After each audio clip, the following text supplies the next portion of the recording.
हम ऐसे भूखे प्यासे कब तक रह पाएंगे? कंठ सूख रहा है, जठराग्नि मेरे उदर को जला रही है। अन्न और जल के बिना यदि एक भी दिन और रहना पड़ गया तो मेरे तो प्राण ही निकल जाएंगे। महाराज कंस जिस विचारधारा पे विश्वास रखते थे उसे ही भूल गए हैं। वो ये भूल गए हैं कि युद्ध करने के लिए और उसे पराजित करके स्वयं विजयी होने के लिए स्वयं जीवित रहना आवश्यक होता है।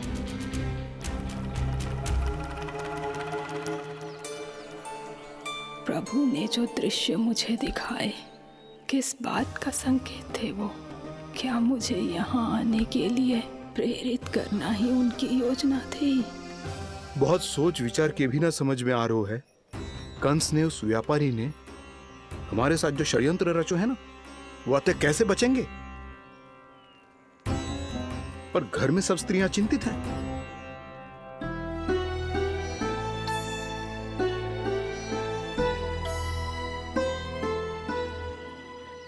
सुनो भाई सब लोग, नंदराज ने निर्णय लियो है कि वो इस बार कंस से मिलने अकेले जाने वाले हैं।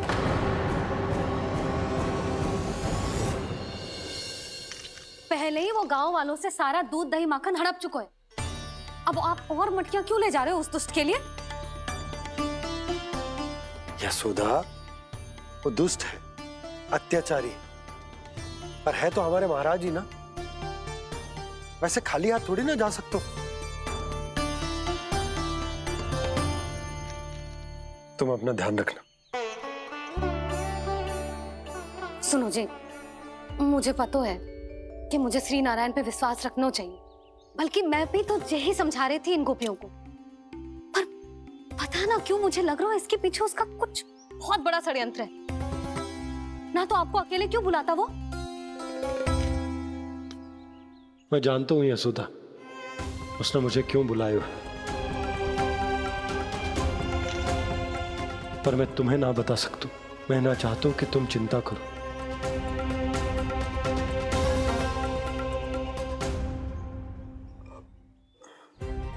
राजा होने के नाते यदि मेरे कुछ करने से मेरी प्रजा का हित होता है तो मुझे वो करना पड़ेगा यशोदा, फिर चाहे वो मुझे कितना ही अप्रिय क्यों ना लगे।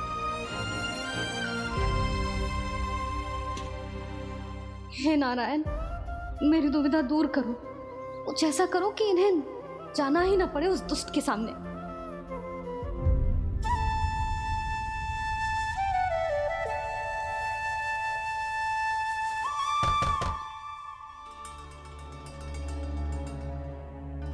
जी, इतनी सुबह कौन हो सकता है? मैं देखता हूं।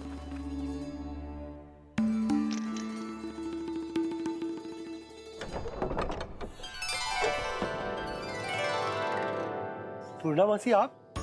यशोदा,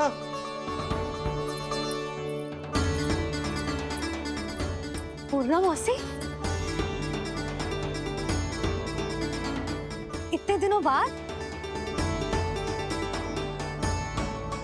क्या होगा मौसी? सब कुछ कुशल तो है?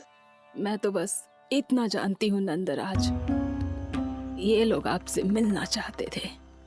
कौन?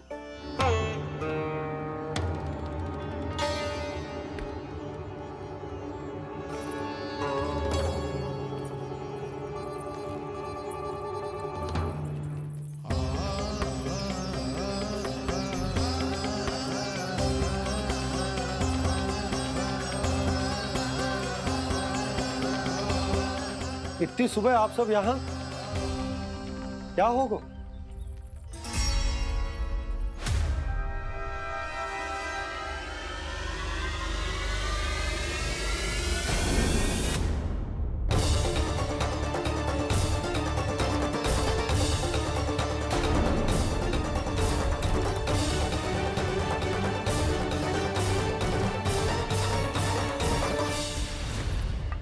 हमारे भोले भाले गोकुल वासियों को फंसाने के बाद यहाँ आने का साहस कैसे करो तूने? यशोदा, पूछो जी, पूछो इससे, ये क्या करो यहाँ?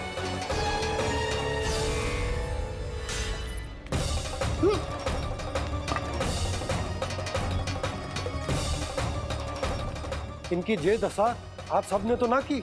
नहीं नहीं, इनमें इनका कोई दोष नहीं है। हमारा बस चलता तो इससे भी बुरी दशा करते। ये सब तो मेरी करनी का फल है नंदराज।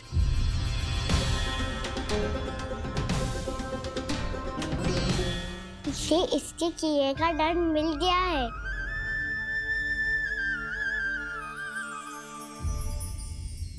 मुझे क्षमा कर दीजिए नंद महाराज, बहुत बड़ी भूल हो गई मुझसे।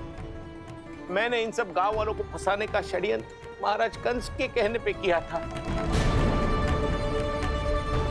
वही मेरी भूल थी, मुझे क्षमा कर दीजिए महाराज। बहुत शीघ्र बुद्धि आ गई तुम्हें। मैंने आप सबको लोभ के चाल में फंसाने का प्रयास किया। सच तो ये कि मैं स्वयं लोभ में ग्रस्त था। सब कुछ अधिक से अधिक धन के लिए किया था मैंने। सब कुछ खो दिया। मेरा भोजन सड़ गया, मेरी मिठाई में कीड़े मकोड़े पड़ गए, मेरे स्वर्ण आभूषण मोती सब कंकड़ पत्थर बन गए। अवश्य इसका कोई नया छल है जे। नहीं नहीं नहीं नहीं, मेरा कोई छल नहीं है, मैं सत्य बोल रहा हूं। मैंने कही थी ना, श्री नारायण हमारी सहायता अवश्य करेंगे। दुष्ट और अत्याचारी का दूत बन के आया था ना, ये तो होना ही था। स्वयं श्री नारायण ने न्याय करो है हमारे साथ।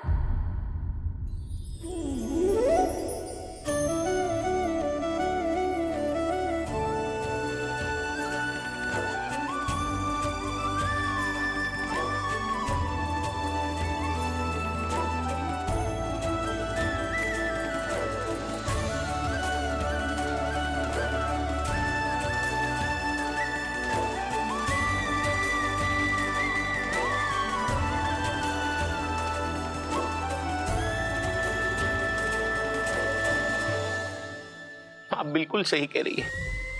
वैसे तो कर्मों का फल मरने के बाद मिल रहा है, लेकिन आपके श्री नारायण ने मुझे इसी जन्म मेरे कर्मों का फल दे दिया, कर्मों का दंड दे दिया।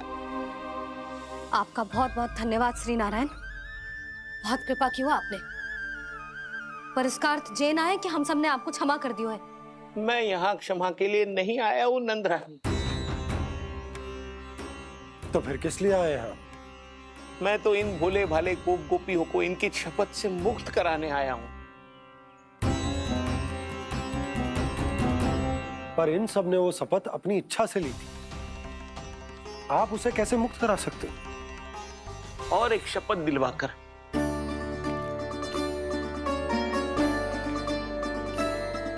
आप लोगों ने भगवान श्री नारायण को साक्षी मानकर यह शपथ ली थी कि आपका सारा दही, दूध, घी, माखन आप केवल मुझे और मुझे ही देंगे। आज उसी भगवान श्री नारायण को साक्षी मानकर मैं आपको शपथ दिलवाता हूं कि आपका सारा दही, दूध, घी, माखन उसमें से एक कण भी आप मुझे नहीं देंगे। प्रतीक्षा क्या कर रहे हो आप सब? शपथ लो। हाँ हाँ,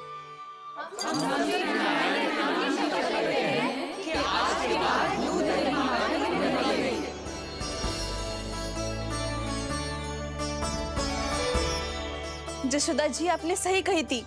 हम बस श्री नारायण पर विश्वास रखें तो सारे कार्य सज जाते हैं। मुझे आशा है कि व्यापारी जी की तरह आप सबको भी अपनी शिक्षा मिल गई होगी। हाँ नंदराज, अब हमें अपनी भूल से सीख मिल गई है। अब हम कभी भी किसी के लोभ के जाल में ना फंसेंगे। जब यहाँ आभास हो जाए वह भूल हुई है तो उसे मान के सीख लेनी चाहिए। हाँ हाँ, इस घटना से मुझे भी सीख मिल गई है। मैं भी जो शपथ लेती हूँ कि आज के बाद सारा का सारा दूध, दही, माखन इस पर सबसे पहला अधिकार गाय के बछड़ों पर ही होगा। सीख समझ सभी ने जैसे ही ली शपथ कि अब लोभ करेंगे ना हानि से भी अधिक मिला है, माखन बह रहा देखो कृष्ण लीला, देखो कृष्ण लीला।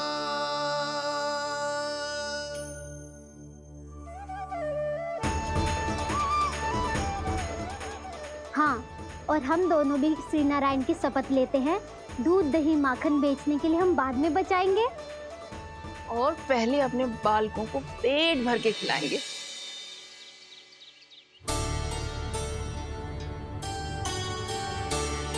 मैया, दादी, शीघ्र चलो। जो माखन प्रसाद की मटकी आप मंदिर से चढ़ा के लाई थी, वो पूरी भर गई है और माखन निकल निकल के भरो है। इसीलिए बड़बोलो कहलाते है तू। फिर कहने लोगों कथा कहानी। मैया, अपने घर पे भी ऐसा ही हो रहा है।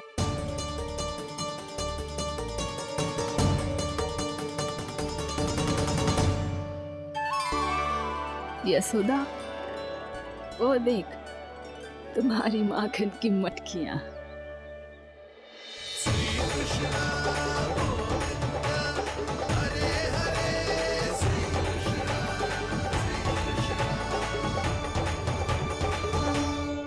मैंने कहा था ना, आप सभी पर श्री नारायण की विशेष कृपा है। जैसे ही आप सबने अपनी भूल स्वीकार कर ली, भगवान ने आपके माखन की सारी हानि पूरी कर दी।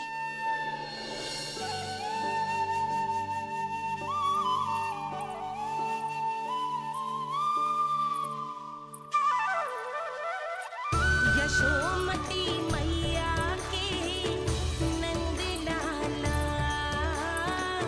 यशोमती मैया के नंद लाला, यशोमती मैया के नंद लाला,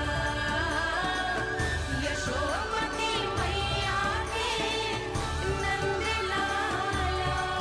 मैया चलो ना।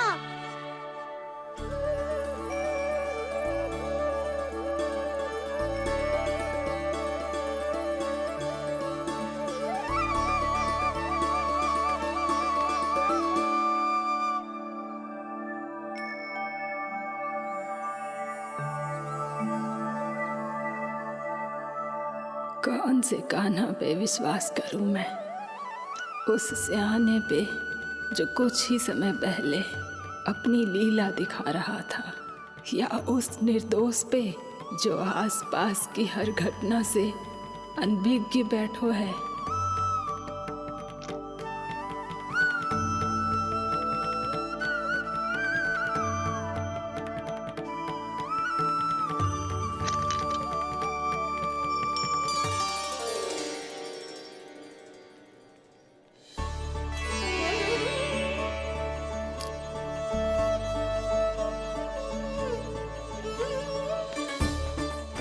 तो क्या इसका अर्थ ये है कि जब हम अच्छा कर्म करते हैं तो हमें पुण्य लाभ होता है, और जब हम बुरा कर्म करते हैं तो हमारी हानि होती है, हम पराजित हो जाते हैं?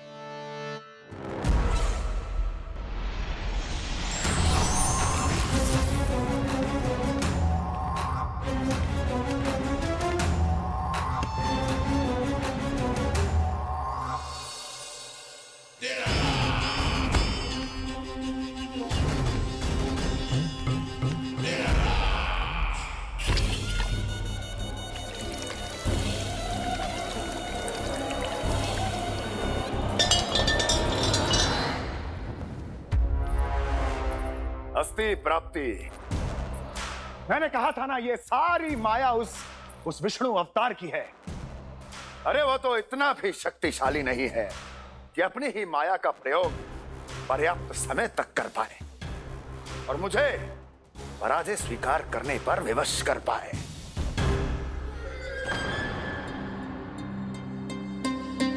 किंतु तुम्हारे मुख की भावभंगिमा तो कुछ और ही कथा कह रही है। क्यों? सत्य कहा ना मैंने। महाराज, सब कुछ पहले जैसा इसलिए हो गया क्योंकि क्या? ये उस विष्णु की माया थी, और क्या? हमने व्यापारी परमानंद को गोकुल भेजा था।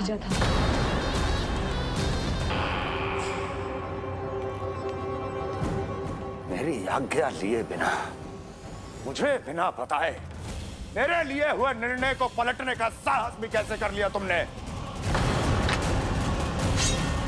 हमने आपके आपकी ही विचारधारा का अनुसरण किया है महाराज।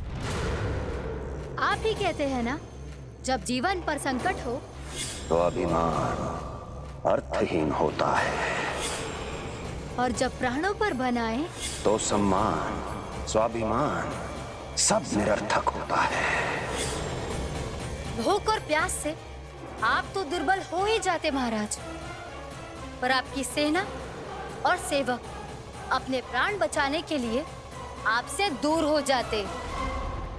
आपके और उस विष्णु अवतार के बीच 4 वर्षों से चलते आ रहे इस संघर्ष में ये एक छोटी सी झड़प है महाराज, और यदि हम ये झड़प हार जाते तो शेष युद्ध करने के योग्य भी नहीं बच पाते। जब आप पूरी तरह से अकेले, शारीरिक रूप से दुर्बल और असहाय होते, और तब वो विष्णु अवतार, वो बालक आप पे प्रहार करता, तब आप क्या करते महाराज? आत्मरक्षा आवश्यक थी महाराज, क्योंकि शत्रु पर उसके वार से भी अधिक घातक प्रहार करने की योजना तभी बनाई जा सकती है जब तन और मन दोनों पूरी तरह स्वस्थ हो।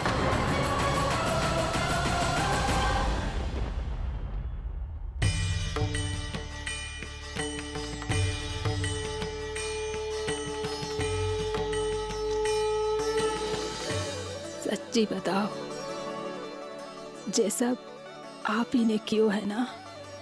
आप बहुत दूर से आई हो ना, भूख लगी होगी। मैं माखन लाऊं? आज पूरे गोकुल में माखन बह रहा है। इसके पीछे आप ही की लीला है ना? मैं अभी माखन लाता हूँ। हर ग्रामवासी के मुख पर हर्ष और उल्लास दमक रहा है। ये सब आप ही का चमत्कार है ना?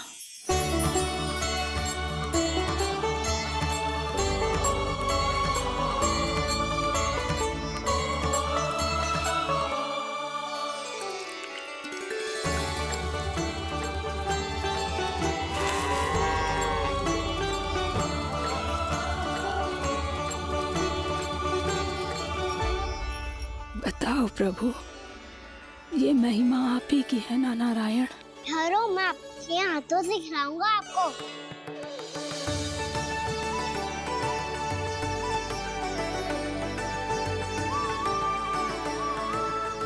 बताओ ना प्रभु, आप लालन करवाने आए हो या सबका पालन करने आए हो?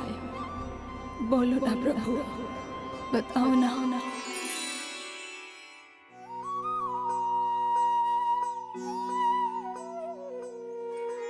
आए हो लालन करवाने या पालन करने आए हो, या जगपाला बन नंद लाला मन को हरने आए हो।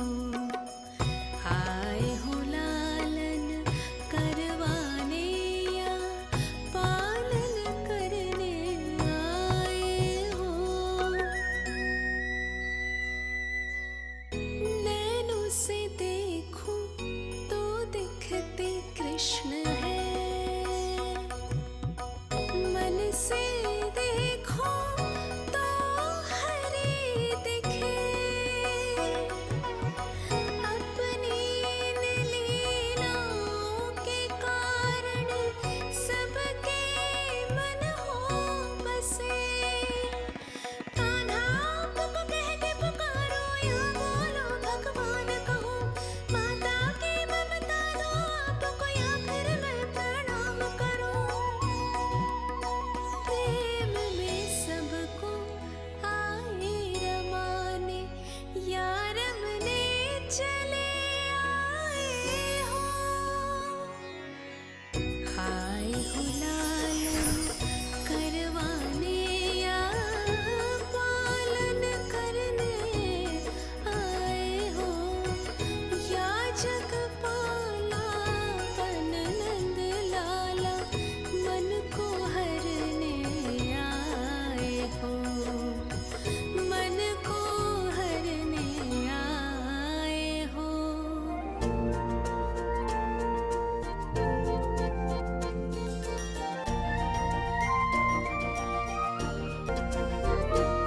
बताओ ना प्रभु, कब दोगे मेरे प्रश्नों का उत्तर?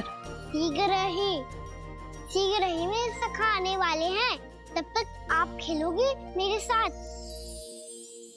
ये कौन सा खेल खेल रहे हो नारायण? इतना तो बता दो कि मेरे यहाँ आने का उद्देश्य क्या है? बस कुछ समय की प्रतीक्षा और शेष है। उड़ना तुमने शीघ्र ही सब कुछ पता चल जाएगा।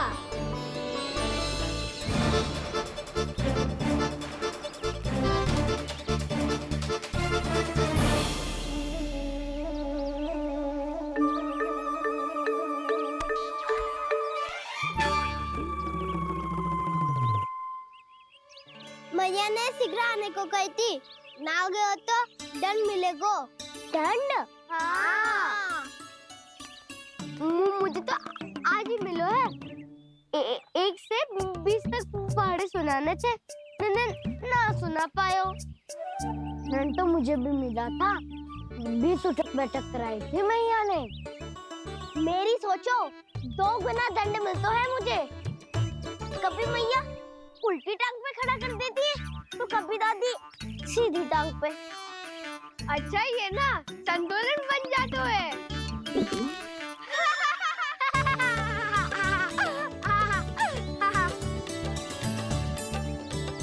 तो क्या सबको अपनी मैया से दंड मिलता है? हाँ। दाऊ आपको भी? हाँ मिलता तो है। क्यों, तुम्हें कभी दंड नहीं मिला था ना? हाँ, एक बार कान पकड़ा था मैया ने और एक बार डांटा भी था, पर दंड तो कभी ना मिलो। वैसे कहा ना, दंड का भी एक लाभ होता है। लाभ? हाँ, सारी माँ पहले दंड देती है और फिर 2 गुना प्रेम करती है। जितना बड़ा दंड उतना ढेर सारा प्रेम। हाँ, सही। तो मैं भी आप जाके मैया से बहुत सारा दंड मांगूंगा।